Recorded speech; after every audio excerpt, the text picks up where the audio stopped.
নমস্কার বন্ধুরা, আমার ইউটিউব চ্যানেলে আপনাদের সকলকেই স্বাগত। আজকের বিষয়টা হচ্ছে গলার সমস্যা। এখন ঠান্ডার সময় আসছে, প্রত্যেকেরই কিছু না কিছু গলার সমস্যা থাকবে। ঠান্ডা লেগে যাবে, গলায় কাশি হবে, গলা খুসখুস, গলা ভারী, গলা ফুলে যাওয়া, গলার মধ্যে ইনফ্লেমেশন হওয়া। এগুলো সামান্য কয়েকটা টিপস আপনাদেরকে জানাবো এবং কিছু ব্যায়াম এবং আকুপ্রেশারের মাধ্যমে কিভাবে কমপ্লিট কিওর করা যায় সেই রেমেডিগুলো আপনাদেরকে আজকে জানাবো। খুব গুরুত্বপূর্ণ ভিডিওটা, আপনারা মনোযোগ সহকারে দেখুন, এটা আপনাদের কাজে লাগবে। তো দেখুন, প্রথমে বলি, যাদের মনে হয় যে গলার মধ্যে কিছু আটকে আছে, মনে হচ্ছে যখন ভাত খাওয়া হয় বা জল পান করা হয় তখন কিছু মনে হয় না, কিন্তু অন্য সময় মনে হয় যে মাঝে মাঝে কিছু ভাবছি বা চিন্তা করছি, গলার মধ্যে কিছু একটা আটকে আছে। এই সমস্যাটা হচ্ছে গ্লোবাস হিস্টেরিকাস। এই সমস্যাটা কিভাবে সমাধান করা যায় সেই গুরুত্বপূর্ণ টিপস আপনাদেরকে আমি বলবো। এবং যাদের আপনাদের সমস্যা আছে, গলা ব্যথা, টনসিলের সমস্যা আছে, গলার মধ্যে ইনফ্লেমেশন আছে, গলা ভারী হয়ে যাওয়া, গলা ফুলে যাচ্ছে, কথা বলতে গেলে মাঝে মাঝে আটকে যাচ্ছে, মাঝে মাঝে গলার মধ্যে যাদের কফ জমে থাকে করে গলাটাকে পরিষ্কার করতে হয়, এই সব সমস্যার সমাধান আজকে আপনাদেরকে আমি জানাবো। এবং এটা 100% সারবে, কারণ আমি এটা কয়েকজনের মধ্যে অ্যাপ্লাই করেছি আর নিজের জন্য অ্যাপ্লাই করেছি, কারণ আমাকেও প্রচুর কথা বলতে হয়। তো আমি এটাও ভালো রেজাল্ট পেয়েছি, সেই জন্যই ভিডিওটা আপনাদের কাছে শেয়ার করছি। অবশ্য এই ভিডিওটা পেছনে আমার কয়েকজনের অনুরোধ এসছে, তারাও বলেছে যে ভিডিওটা মানে গলার জন্য, এই ভিডিওটা করার জন্য, তো আমি সেই কারণেই ভিডিওটা করছি।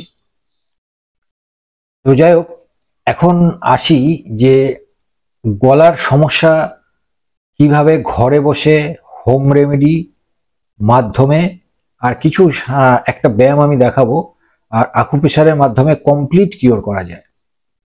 এবং আপনারা জানেন যে গলার এই সমস্যার জন্য যখন ডাক্তারের কাছে যাবেন, ইনফ্লামেশন হবে, গলার মধ্যে যদি ব্যাকটেরিয়া যদি কোনো সমস্যা থাকে, সেগুলোকে ডাক্তারবাবুরা অ্যান্টিবায়োটিক এসব ওষুধ দেবে। বাট আমি আপনাদের ঘরের মধ্যেই থাকা একটা অ্যান্টিবায়োটিক, যেটা আপনার ঘরেও আছে, আমার ঘরেও আছে, সেই অ্যান্টিবায়োটিকটা বলে দেবো, যেটা করলে আপনার 100% উপকার হবে। Number one tips, globus hystericus. যাদের মনে হয় যে গলার মধ্যে কিছু জমে আছে, আটকে আছে, এবং যদি গলা ভারী থাকে, গলার মধ্যে আড়ষ্টতা থাকে, কথা বলতে অসুবিধে, বা গলায় যদি একটু ফোলা ভাব থাকে, একটা গুরুত্বপূর্ণ টিপস, সেটা হচ্ছে আপনারা একটা আম পাতা নেবেন। আম পাতার ওপরের অংশ, যেটা ওপরের দিকে থাকে নৌকার মতো, সেই ওপরে 8-10 ফোঁটা সর্ষের তেল ভালো করে মাখিয়ে নেবেন। তেলটা এমন ভাবে মাখাবেন যাতে মানে কাত করলে তেলটা না পড়ে, মানে গায়ে লেগে থাকে। এবার এই পাতাটাকে উঁচু করে ধরবেন, তলায় একটা মোমবাতি জ্বালিয়ে চারিদিকে ঘোরাবেন যাতে তেলটা গরম হয়, আবার পাতাটা পুড়েও না যায়, মানে যাতে হালকা গরম হয় তেলটা। এইভাবে মোমবাতিটা খানিকক্ষণ ঘোরালেন, ঘোরালে আপনি বুঝতে পারবেন যে তেলটা গরম হয়ে গেছে। এই আম পাতাটা যেন অবশ্যই টক আম গাছের পাতা হয়, তাহলে বেশি কাজ হবে। মিষ্টি আম গাছের পাতা হলে ততটা কাজ হবে না। এরকম একটা আম পাতা জোগাড় করে নিন, নিয়ে ওই তেলটা ভালো করে যখন একটু গরম হয়ে গেল, আপনি হাত দিয়ে দেখবেন উষ্ণ গরম হয়েছে, ওই তেলটা ওখান থেকে নিয়ে আপনার গলায় এই ওপর থেকে নিচে এই যে জায়গাটা আছে, এইভাবে এইভাবে মালিশ করবে।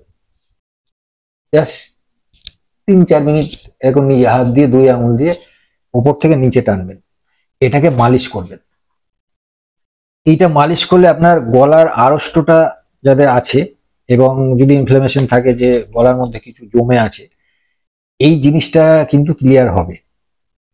এটা বেশি নয়, মালিশটা দিনে 2বার করে করবেন, আর 3 দিন করতে হবে। আমি বেশি দিনের কোর্স বলছি না, 3 দিন করলেই ভালো রেজাল্ট পাবেন। আমি আরো কয়েকটা টিপস বলছি, বেশ অনেকগুলো টিপস বলবো আপনাদেরকে, বাট সবগুলো করার দরকার নেই। যা বলবো তার মধ্যে থেকে 2টো টিপস করবেন, আর একটা আকুপ্রেশারের পয়েন্ট দেখাচ্ছি, আর একটা সিম্পল ব্যায়াম দেখাবো। নাম্বার 2, গলার মধ্যে যদি ইনফ্লামেশন থাকে, গলার ভেতরে যদি ছোট ছোট গুটি গুটি এরকম দেখা যায়, মানে আপনি হা করলে দেখবেন জিভের শেষ প্রান্তে ভেতর দিকে গলার দুই দিকে দুটো মাংসপিণ্ড মতো দেখা যাচ্ছে, সেটা হচ্ছে টনসিল। এই টনসিলের সমস্যা যদি থাকে, অনেক ব্যথা বেদনা হয় টনসিলে, কিংবা আপনার মুখের ভেতরে যদি ধরুন গলার মধ্যে ব্যাকটেরিয়া জনিত কোনো সমস্যা থাকে, তাহলে আপনার একটা সমস্যা গলার মধ্যে হবে, গলা খুসখুস হবে বা গলা ব্যথা হবে, ফুলে যেতে পারে। এই সমস্যা যদি থাকে, আপনাকে যেটা করতে হবে, হাফ গ্লাস জল নিতে হবে। এই জলের মধ্যে 3টে লবঙ্গ অল্প একটু থেতো করে জলে দিলেন, এক টুকরো আদা একটু থেতো করে জলে দিলেন, সামান্য লবণ জলে দিলেন, দিয়ে এই জলটাকে ভালো করে ফুটিয়ে নিন। ফুটিয়ে নিয়ে উষ্ণ গরম অবস্থায় এই জলটা 1 চুমুক মুখে নেবেন, নিয়ে মুখের মধ্যে ভালো করে ঘোরাবেন, মানে গিলে ফেলবেন না, ভালো করে ঘুরিয়ে নিয়ে আস্তে করে গিলে নেবেন। আবার 1 চুমুক নেবেন, এটা বেশ সময় নিয়ে আপনাকে খেতে হবে, একবারে খেলে হবে না।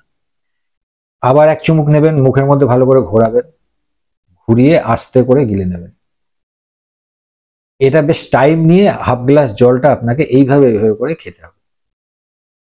এটা করলে গলার ভেতরে যত ধরনের ইনফেকশনও যদি থাকে, কোনো ইনফ্ল্যামেশন থাকে, গলা খুসখুস করে, গলার মধ্যে কিছু জমে আছে, যেটা মনে হচ্ছে যে একটা, মনে হচ্ছে না কিছু একটা জমে আছে অথচ কিছু নেই ভেতরে, এইরকম ধরনের যদি মনে হয়, এই সব সমস্যা কিন্তু এটাতে মিটবে। দিনে 2বার এটাকে করতে হবে, 3 দিন করতে হবে, 3 দিন করলেই কাজ পাবেন। আর সাথে তো আমি একটা পয়েন্ট বলছি আপনাদেরকে। এবারে আসুন, গরম জলে আমরা যারা, মানে অনেকেই জানেন যে ঠান্ডা আসলে বা গলা সমস্যা হলে পরে গরম জলে গার্গিল করা, এটা খুব ভালো একটা পদ্ধতি। এটা আপনাকে করতে হবে বা এটা আপনি করতে পারেন। সেটা হচ্ছে গরম জলে একটু নুন দিয়ে দিন, নুন দিয়ে এই জলটা গার্গিল করুন। এটাও দিনে 2বার করুন। গার্গিলটা দিনে 3বার করলেও খুব ভালো, দেখবেন গলা ফ্রেশ হবে। এই যে ধোয়াটা, যে বাষ্পটা আপনি নিচ্ছেন না, এই যে গার্গিলটা যে করছেন গরম গরম নুন জলটা, এটা আপনার গলা পরিষ্কার হবে, গলার ব্যথা চলে যাবে, গলার ফোলা থাকলে সেটাও কমবে। এটা খুব ভালো, এটাও দিনে 2বার করে আপনারা করতে পারেন। আর একটা যেটা হচ্ছে, মুখের মধ্যে একটা লবঙ্গ আপনাকে রাখতে হবে। এই লবঙ্গটা রেখে দেবেন, হালকা একটু চিবিয়ে মুখের মধ্যে রেখে দিলেন, মুখের মধ্যে একটু ঘোরালেন, নাড়ালেন, যতক্ষণ থাকবে। যখন লাস্টে লবঙ্গটা দেখবেন নরম হয়ে গেছে, তখন ওটাকে চিবিয়ে খেয়ে নেবেন। এটাও দিনে 2বার করতে হবে, বেশি নয়। সকালের দিকে একবার করলেন, বিকেলের দিকে একবার করলেন। কিন্তু যখন রাখবেন লবঙ্গটা, মনে রাখবেন মুখের মধ্যে ঘন্টা 2 আপনাকে রাখতে হবে, আর মুখের মধ্যেই ঘোরাতে হবে। যখন কথা বলছেন, মাড়ির তলায় রেখে দিলেন বা সাইডে রেখে দিলেন বা মুখের মধ্যে রেখে কথা বললেন, কিন্তু ওটাকে ওই মুখের মধ্যে রেখে ঘন্টা 2 রাখতে হবে। এতে আপনার গলার কোনো ইনফেকশন থাকলে সেটারও কাজ করবে, এবং যাদের গলার মধ্যে কফ জমে থাকে, দেখবেন ওই যে করে গলা অনেকে পরিষ্কার করে, যে গলায় কফ জমে থাকে, এই সমস্যাটা কিন্তু হবে না। সামান্য একটা লবঙ্গেই এই কাজটা কিন্তু আপনি পেয়ে যাবেন। এবার হচ্ছে 5 নম্বর যেটা বলবো আপনাদেরকে, সেটা হচ্ছে রসুন। আপনারা জানেন রসুন হচ্ছে অ্যান্টি ব্যাকটেরিয়াল মানে ফাংশন আছে, এর মধ্যে খুব ভালো কাজ করে। এটা 1 কোয়া করে রসুন, মানে শুধু নয়, আপনি কোনো মুড়ির সাথে বা কোনো শুকনো খাবারের সাথে 1 কোয়া রসুন ভালো করে চিবিয়ে চিবিয়ে খেতে হবে। দিনে 1বার খেলেই হবে, সকালের দিকে একবার এটা খেয়ে নিতে পারবেন। খেলে পরে দেখবেন গলার এই সমস্যাটা আপনার একদম ভালো হয়ে যাবে। এবং যদি গলায় ইনফেকশন থাকে গলায়, তো সেটাও কিন্তু ঠিক হয়ে যাবে। আর দিনে 1বার অন্তত মেথি চা পান করতে হবে। মেথি চা মানে 1 চামচ মেথি 1 কাপ বা 1.5 কাপ জলে ভালো করে একটু ফুটিয়ে নিলেন, ফুটিয়ে নিয়ে দেখবেন মেথির জলটা চেঞ্জ হয়ে গেছে, একটা লালচে কালার চলে আসছে। এই চাটা দিনে একবার দুবার খান, এটা খুব ভালো। এবার আসি আকুপ্রেশারের পয়েন্ট। দেখুন, গলার এই ভোকাল কর্ডের যে সমস্যাটা বললাম, যাদের গলা ব্যথা আছে, গলায় ইনফ্লামেশন আছে, গলায় কফ জমে যাচ্ছে, গলার যে কোনো ব্যাকটেরিয়াল সমস্যা যদি থাকে, তাহলে তো আপনি বুঝতেই পারবেন যে সমস্যাটা রয়েছে। তো গলার জন্য আমাদের হাতে আকুপ্রেশারের মানে যে পয়েন্টটা আছে আপনাদেরকে দেখাই। দেখুন, হাতের এই দুটো আঙুলের মাঝখানে যে গর্তটা আছে, যদি গলায় কোনো রকম এরকম সমস্যা থাকে, ইনফ্লামেশন থাকে, গলা ব্যথা থাকে, তাহলে আপনি এই জায়গাটায় যখন চাপ দেবেন, অবশ্যই পেছনে এই পেছনের এই জায়গাটাও কিন্তু এরকম চাপ দিতে হবে, মানে একভাবে একটা দিকে এইভাবেই কিন্তু চাপ দেওয়া যায় না। পেছনে এরকম একটা সাপোর্ট দিলেন আর সামনে এই জায়গাটাকে চাপ দিলেন। চাপ দিলে দেখবেন ভেতরে একটা ব্যথা হচ্ছে, আর এই ব্যথা হওয়া মানেই কিন্তু আপনার গলার সমস্যা আছে। এই পয়েন্টটাকে 2 থেকে 3 মিনিট করে চাপ দিতে হবে। এটাকে দিনে 3 বার করতে হবে। আর প্রত্যেকটা আঙুলের, আমি প্রথম থেকে দেখাই, এটা তো একটা দেখালাম, এই দুটো আঙুলের মাঝখানেরও এই জায়গাটা, এই দুটো আঙুলের মাঝখানের এই জায়গাটা, পেছন থেকে হাতটা নেবেন তাহলে সুবিধা হবে। আবার এই দুটো আঙুলের মাঝখানে এই জায়গাটা 20 বার করে এটাকে চাপতে হবে, ঠিক আছে? আর এটাকেও 2 থেকে 3 মিনিট চাপতে হবে। এইটা করতে আপনার বেশি সময় লাগবে না, 4 থেকে 5 মিনিট লাগবে। 2 হাতেই করতে হবে। আর এটা দিনে 3 বার করে করবেন, কিন্তু এই পদ্ধতিটা কিন্তু 15 দিন করতে হবে। 15 দিন করলে আপনি একটা ভালো রেজাল্ট পাবেন। এই এক্সারসাইজটার নাম সিংহাসন, মানে সিংহ যেভাবে বসে থাকে আমরা আসনটা সেভাবেই করব, সেই জন্য নামটা হয়েছে সিংহাসন। দেখুন, প্রথমে বজ্রাসনে বসুন। বসার পর এই হাঁটু দুটোকে দূরে সরিয়ে দিন। এই যে আমি দেখুন সরাচ্ছি, যতটা দূরে যাবে পায়ের পাতাটা পাতিয়ে দিলাম, দিয়ে এভাবে বসলাম।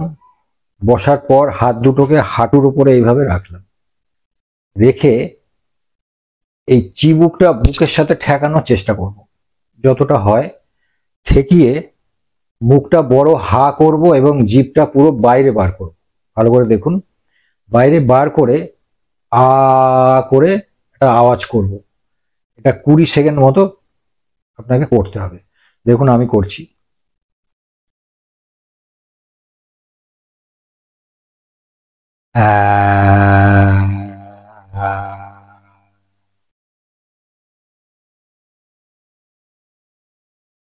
হয়ে গেল, আরেকবার করছি।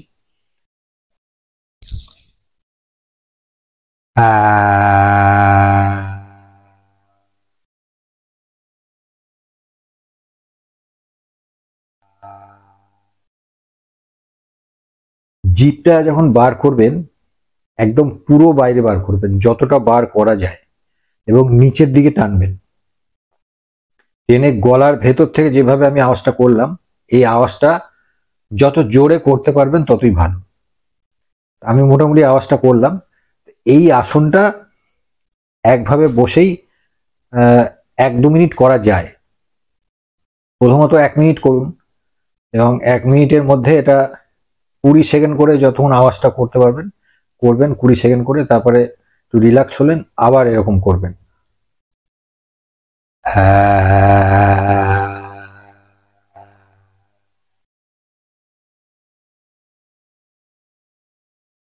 এই সিংহাসন করতে হবে দিনে 2 বার করে। করলে দেখবেন গলার যে সমস্যা বলছিলাম, টনসিলের সমস্যা যদি থাকে, গলার ভেতরে ইনফ্লামেশন যদি থাকে, যদি মনে হয় যে গলার ভেতরে কিছু জমে আছে, আটকে আছে, কিংবা যাদের গলার মধ্যে কফ জমে থাকে, গলার মধ্যে কোনো ব্যাকটেরিয়াল ব্যাপার যদি কিছু থাকে, এই সব কিছু সমাধান কিন্তু এই যোগাসনটার মধ্যে দিয়ে হতে পারে। এটা আপনারা প্র্যাকটিস করুন, কয়েকটা দিন করলেই, আমি তো বললাম আপনাদেরকে 3টে দিন করুন, দিনে 2 বার করে। 3 দিনের মধ্যে আপনি এটা রেজাল্ট বুঝতে পারবেন। যখন বুঝতে পারবেন তারপরে আপনি আর একটু বাড়িয়ে দিন। আর আপনি যখন স্যাটিসফাই হয়ে যাবেন যে ভালো কাজ হচ্ছে, তারপরে আরো কয়েকটা দিন করুন। করলে আপনার গলায় সুস্থ থাকবে, আপনিও ভালো থাকবেন। আর যে সমস্ত টিপসগুলো আপনাদেরকে বললাম, তার মধ্যে যে কোনো দুটো আপনাকে মেনে চলতে হবে। আর এই আকুপ্রেশারের পয়েন্ট যেটা দেখালাম সেটা করবেন। আর এই সিংহাসন খুব ভালো একটা যোগাসন, এটা দিনে 2বার করে করুন। এই আসনটা সব বয়সের মানুষরাই করতে পারে, এটা কোনো কঠিন আসন নয়, খুব ইজি। করে দেখবেন, বজ্রাসনে বসে জাস্ট পাটাকে একটু যতটা পারবেন ছড়াবেন, যদি অল্প হয় অল্প ছড়াবেন, হাতটা হাঁটুর উপরে রাখবেন। মনে রাখবেন এই চিবুকটা যেন বুকের সাথে ঠেকানোর চেষ্টা করবেন, মাথাটা একটু নিচু থাকবে, জিভটা টোটালি বাইরে বার করে দেবেন, যতটা পারা যায় নিচের দিকে ঠেলে রাখবেন। আর গলার ভেতর থেকে আওয়াজটাকে বার করার চেষ্টা করবেন, যতটা ফোর্সলি আওয়াজ দিতে পারবেন ততই ভালো। করার পর আপনি যদি একটু নুন জলে গলাটাকে গার্গিল করে নেন, তারপরেই আপনি বুঝতে পারবেন যে গলাটা কতটা ফ্রেশ লাগছে এবং কতটা ইজি লাগছে। এটা করুন, আপনারা 100% রেজাল্ট পাবেন, এটুকু আমি আশা করছি। নমস্কার বন্ধুরা।